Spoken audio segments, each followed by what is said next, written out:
Okay. All right. For those of you who are still in the room and those of you joining us online, we are going to be starting in just gently to talk about Jon Meacham's new book, His Truth is Marching On, John Lewis and the Power of Hope. So this is going to be one in our series that we'll introduce to you throughout the year on heroes of the faith. So I wanted to start by just talking a little bit about how John Lewis and Jon Meacham met.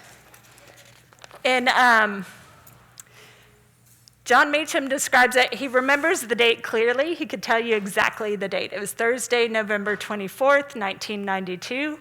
He was a young reporter in Chattanooga, and he was reporting on the South, kind of the Atlanta reporting area. And so it was a date when elections, it was election night, thank you. And so elections had been held, and it was hard to find the candidates for the elections. They tend to disappear on that night. And Jon Meacham found John Lewis in a ballroom out on the dance floor with his wife. And he went up to John Lewis and started talking with him.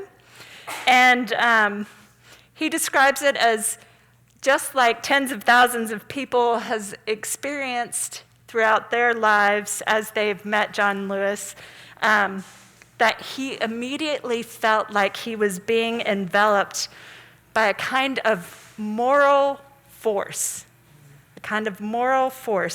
that was not a rebuke, but an inspiration. I found those words really, really interesting. And so John said, being with John Lewis made you want to be a better person just because he was so much better. And then what he asked John Lewis was, he asked him, do you miss the movement? Do you miss the clarity of it? The clarity of Bull Connor and the clarity of Jim Clark and the clarity of George Wallace? Mm-hmm. And he said that was the beginning of a very long journalistic and historical conversation between the two of them. So, I meant to bring up the book. I don't have it here. I wonder if somebody does. Jane, thank you. So if you open up the book at the very, very beginning,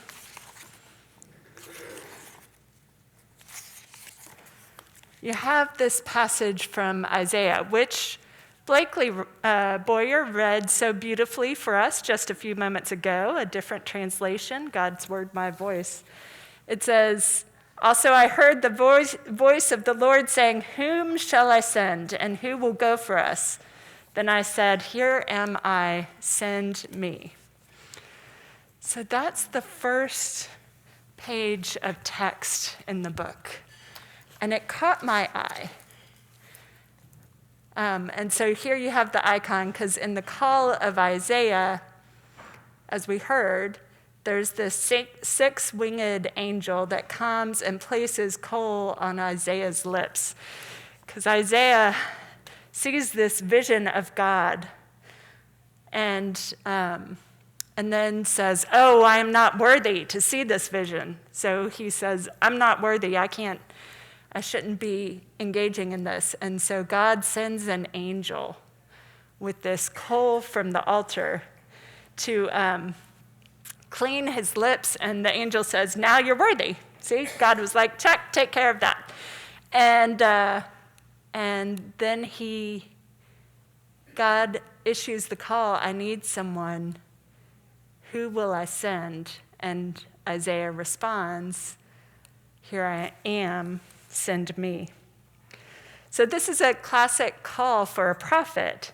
It's objection, you're not worthy, There's some form of redeeming or correcting that unworthiness, and then you're sent out to prophesy. But what Isaiah was sent out to be a prophet about was not an easy undertaking.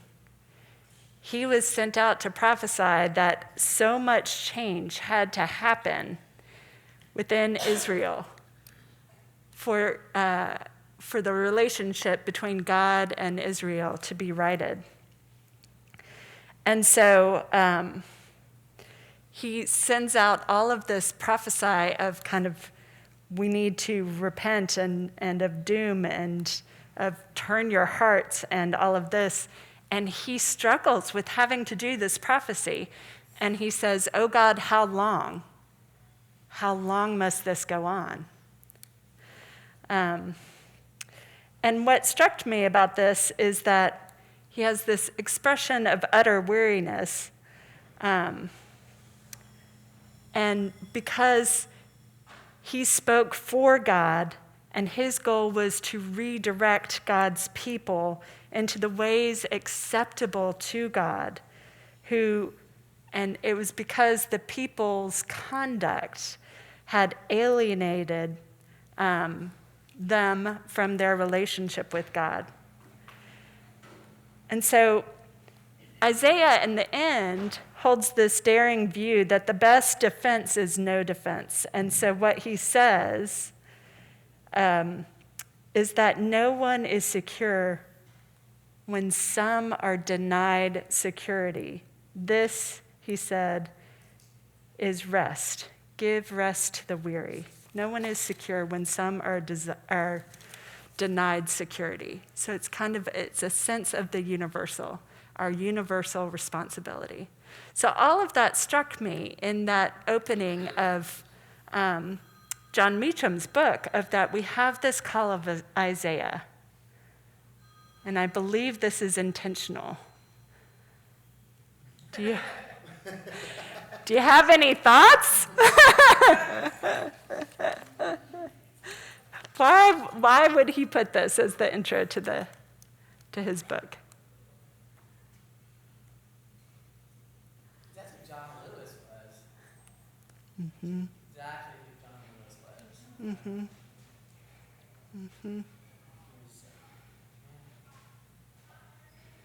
There was a reading for his 2.0 thing tonight from John Lewis that talked about how he was never fearful. And it was his job. Mm-hmm. It was his path to. Said once you realize they can't take your faith away from you or your God away from you, they can beat on you all day long. Yeah. Yeah. Fearless. Any other thoughts? All right. So returning to when Jon Meacham was talking about meeting John Lewis, he says that he was with him at various points. He got to be with him at Sewanee and in Nashville and Chattanooga and New York and Washington and Selma and Birmingham and Montgomery. And Jon Meacham said he knew he would always write about him at some point. And then came the diagnosis. And so Meacham took his family down to the annual pilgrimage to Selma in March and watched John Lewis on that bridge for what he knew would probably pretty much be his last time. And Meacham noticed he spoke with this force, with a kind of shout. And then he references that in the Bible, that type of voice, that type of shout, is a prophetic voice, is a sign of a prophet.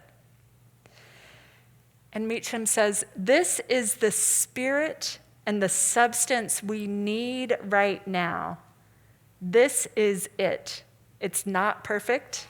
It's not a 10-point policy plan, but it's a habit of heart and mind that had a demonstrable effect in creating a demonstrably better country.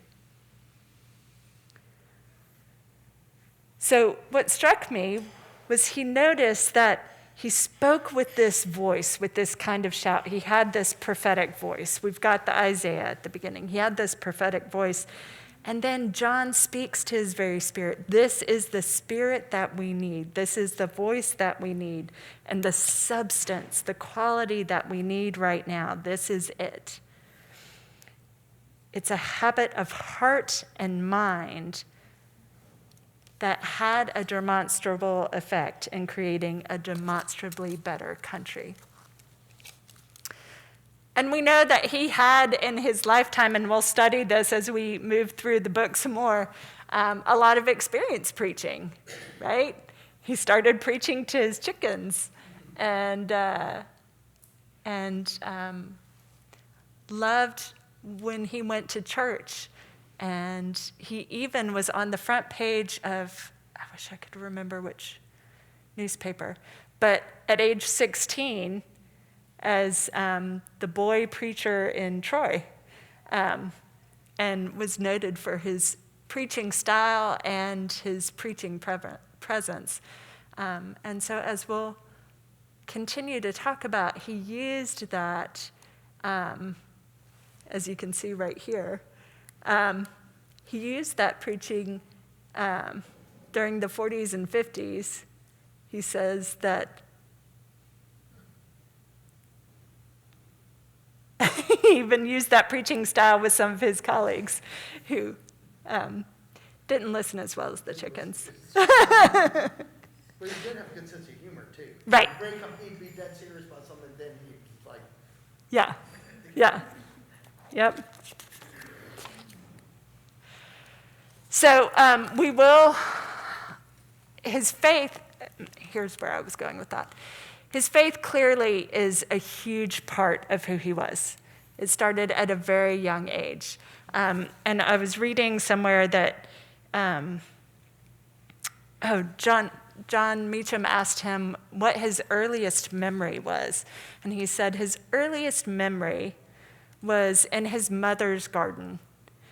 And he remembered his mother's garden, and he remembered a bucket of water there. And he remembered watering things. And so that was really grounding for him. Both he and his mother enjoyed growing things. And that makes a lot of sense, right? Because that's how he lived. But that grounding in his faith, both with the scriptures that he heard as a child and the prayers that were so important to him and the hymns that were sung in church, and all the lights and sounds and knowing that you were beloved in a community, that is a lot of what formed him and what fed him and also then compelled him to do the work that he continued to do in his life. And so we'll see how that is lived out in Bloody Sunday when he stands and chooses to stand and take a nonviolent stance in the face of white supremacy.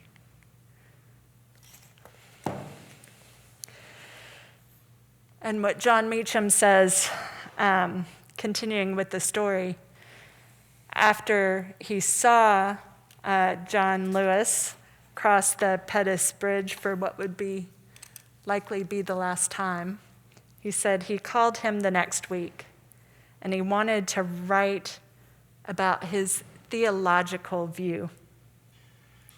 What's interesting is that he and John Lewis disagreed about it for years. He said, we talked about it a lot. And what they disagreed about is that John Lewis really believed that if you and I did the right thing, we could bring about the beloved community here on earth, that it could actually come here. John Lewis really believed that, and he was willing to die for that belief. Jon Meacham says that is a story we have to tell. A faith embodied. a faith embodied. So, you can only see part of it. So let's talk a little bit about why this title. So it's "The Truth is Marching On." Do you recognize that? The Battle Hymn of the Republic, which was John Lewis's favorite hymn. And it was written by abolitionist Julia Ward Howe in the Willard Hotel on a night during the Civil War. And its powerfully apocalyptic vision of a reckoning God sheathed with lightning and a sword of justice captures the sentiment of a union fighting for freedom for all people. So his truth is marching on, just that section of the title, Meacham says, is attributed both to John Lewis's truth is marching on, and also God's truth is marching on. That victory is never final, on we march. And getting to the next part of the title, John Lewis and the Power of Hope, that what keeps us marching on is the power of hope. The power of hope is what put John Lewis on that bridge and on those buses. The power of hope is what got him out of those jail cells. And Jon Meacham asserts that we live in an age that tends to privilege fear over hope. The American story is one in which the eras we tend to commemorate and the eras that we should want to emulate are ones where we have reached out rather than pulled back in.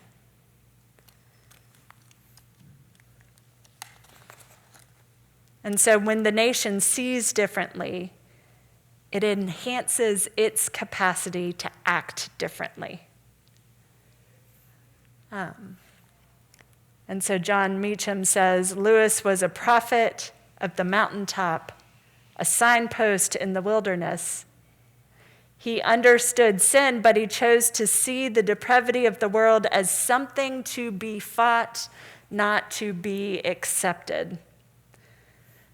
And he lived out that by responding to the scriptures and keeping those scriptures at the heart of him that say, "Blessed are the meek, blessed are they who are persecuted." Jon Meacham said, John Lewis was a man of faith who not only spoke of faith but lived by his faith. He was love and hope in action. And his faith called him to believe in the possibility of a better world, and not only believe in it, but to work towards it with voice and body and action. And so this is John Lewis in 2018. He said, "Never give up, never give in, never give out. Keep the faith and keep your eyes on the prize. Together we can redeem the soul of America." Any responses or other noticings about the title?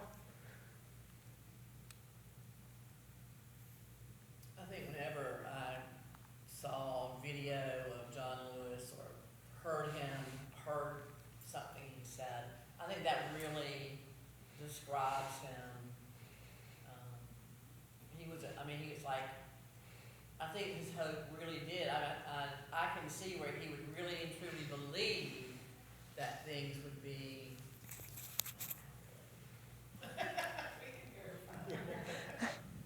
Yes, but our live stream can't.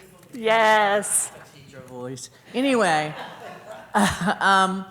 that you could really tell that he truly believed in what he was saying. He truly believed, like his theology, that the beloved community could happen here, and that his reasons. I think I really admire him so much because he lived out his calling, and I really did believe that he was doing it, and he was hopeful, and he kept on. He never did give up, he never did give in, and he never did give out.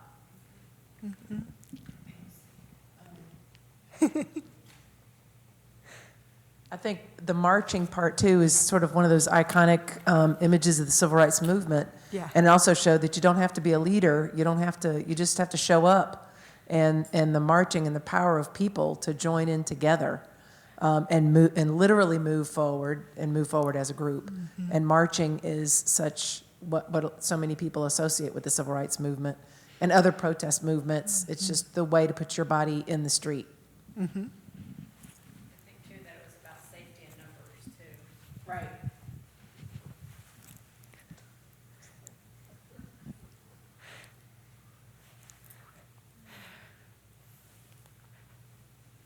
Well, another thing, just following up on the marching, probably because I've been listening a lot to mindfulness, as you guys have maybe heard from me before, but just the marching also puts you in touch. It connects that social action back into your everyday life, so that, right, you're walking through, you're literally walking every day, moving through the world, and keeping in mind what you're marching for when you're walking with that group out in the street. It's a different sort of embodiment and reminder when you're not marching with the whole group.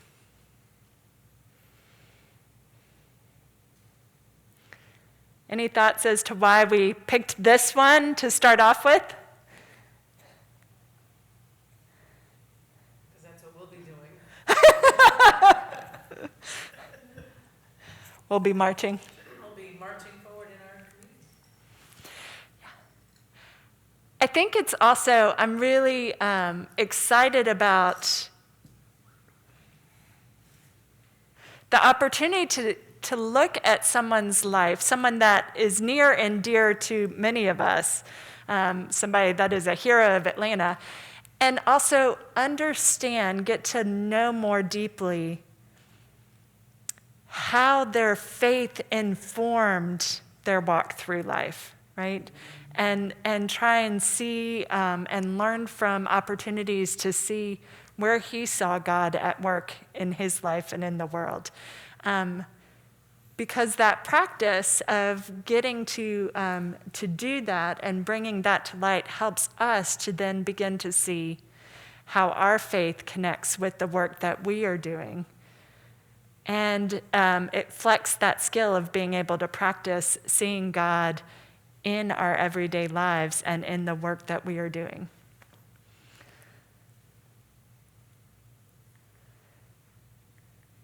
And then I wanted to end with this from John Lewis. The civil rights movement was based on faith. Many of us who were participants in this movement saw our involvement as an extension of our faith. We saw ourselves doing the work of the Almighty.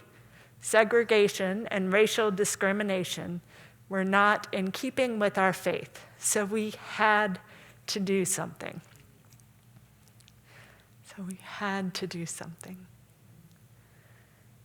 Have you found yourself in a situation where you felt compelled to do something in such a way?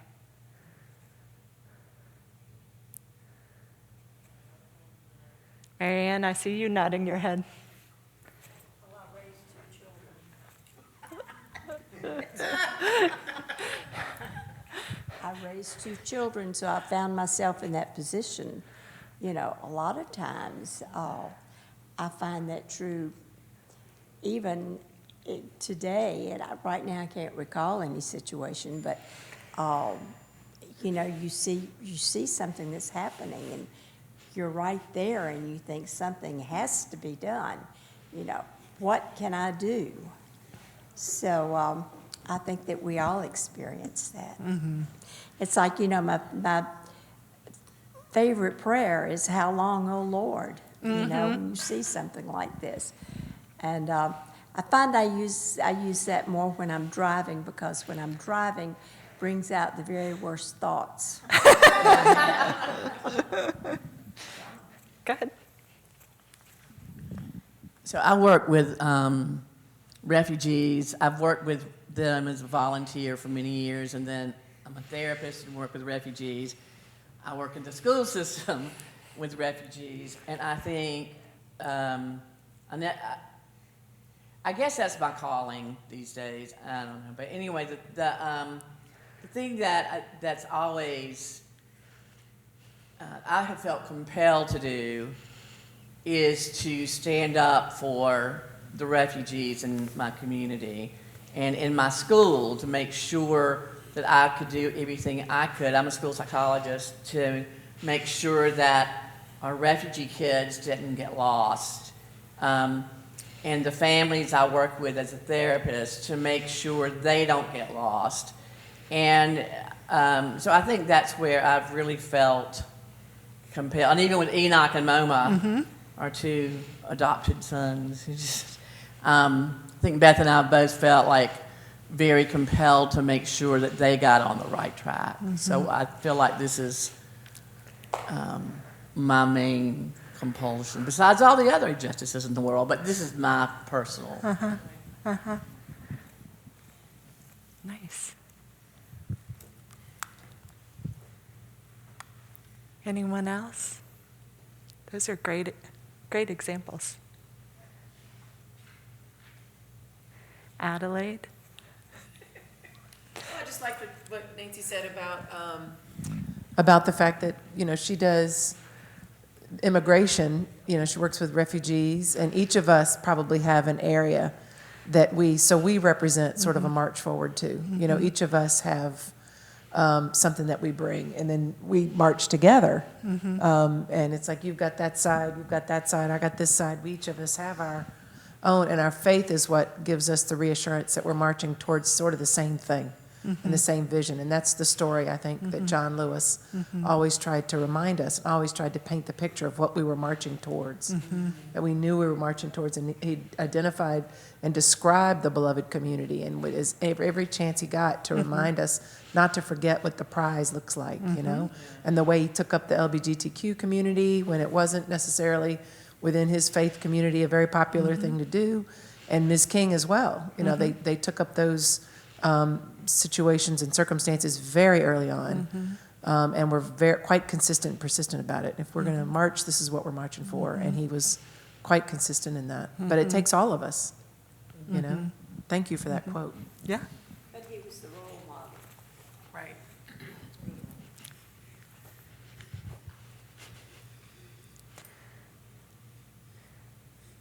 Well, what do you think about Jon Meacham's argument that, let me find it in here.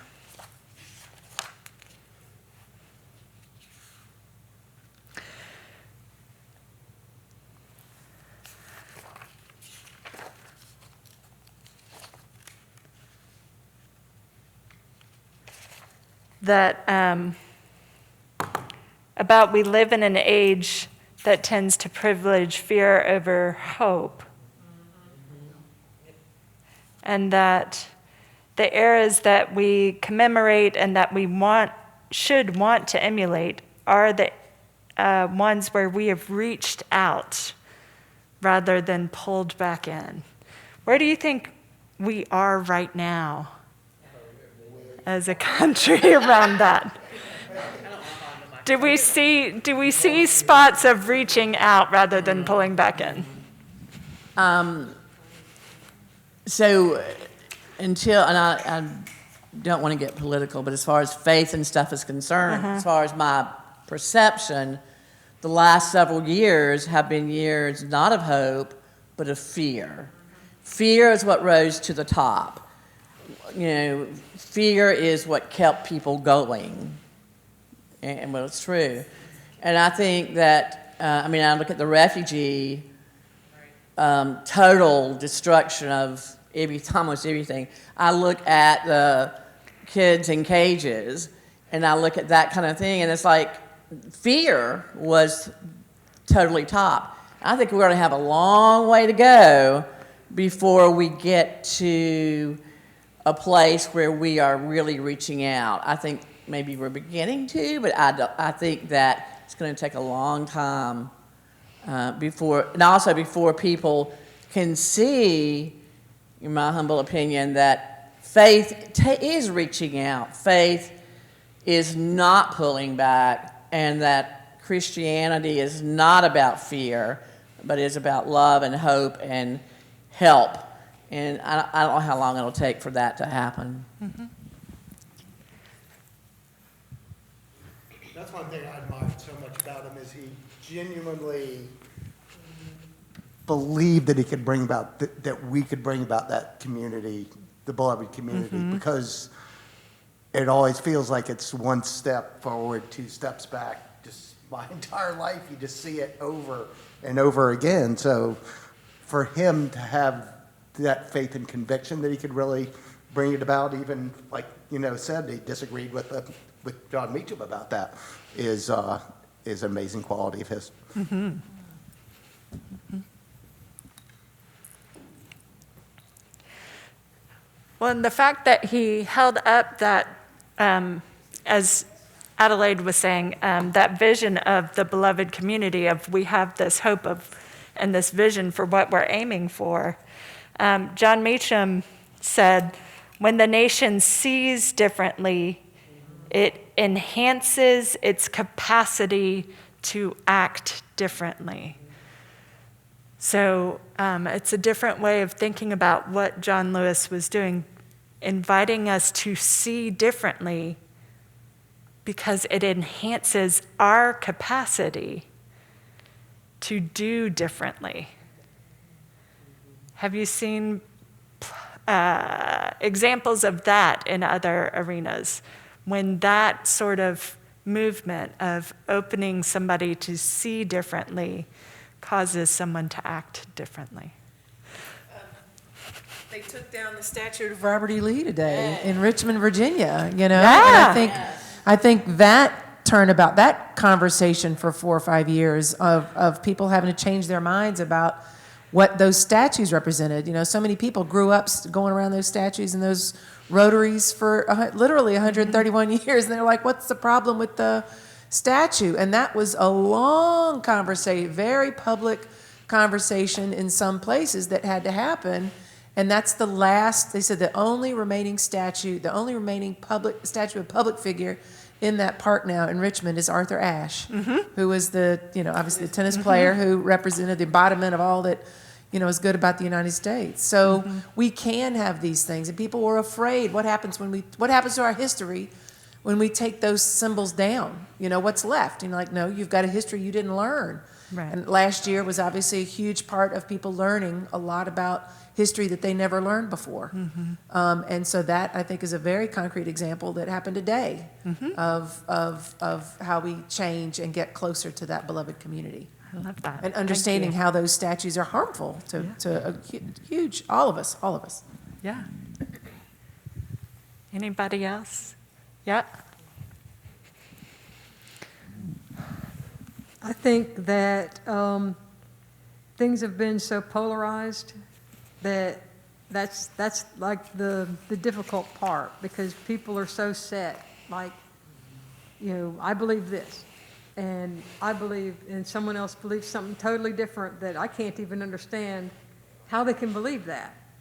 And that it's like, if we can just figure out a way to meet in the middle, we would be all right. But we, and that's, I guess, what we have to work towards. But it's like, if we could just find that little linchpin to make people have an open mind.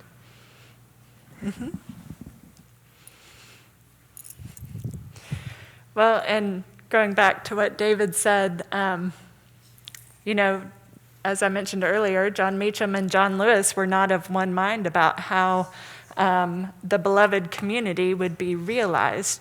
Jon Meacham believed it was much more influenced by Niebuhr and believed it would be realized only in heaven. And John Lewis said, no, it can happen here. But they continued that conversation throughout the years. and had an impact on one another. So again, the ways that we're able to expand one another's vision, expand our experience, then we do differently. Any other? That's a beautiful face. It is. I know. Me too. I know. Well, this was just the brief introduction.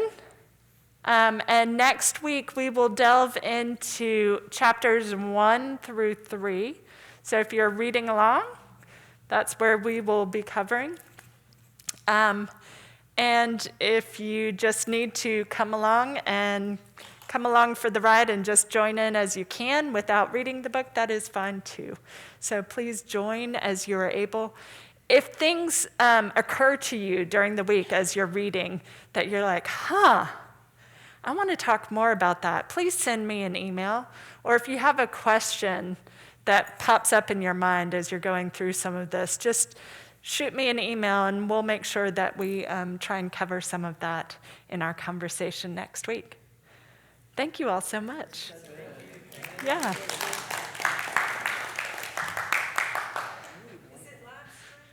It is. That's why we have sweet Brandon in the back of the room. He is assisting our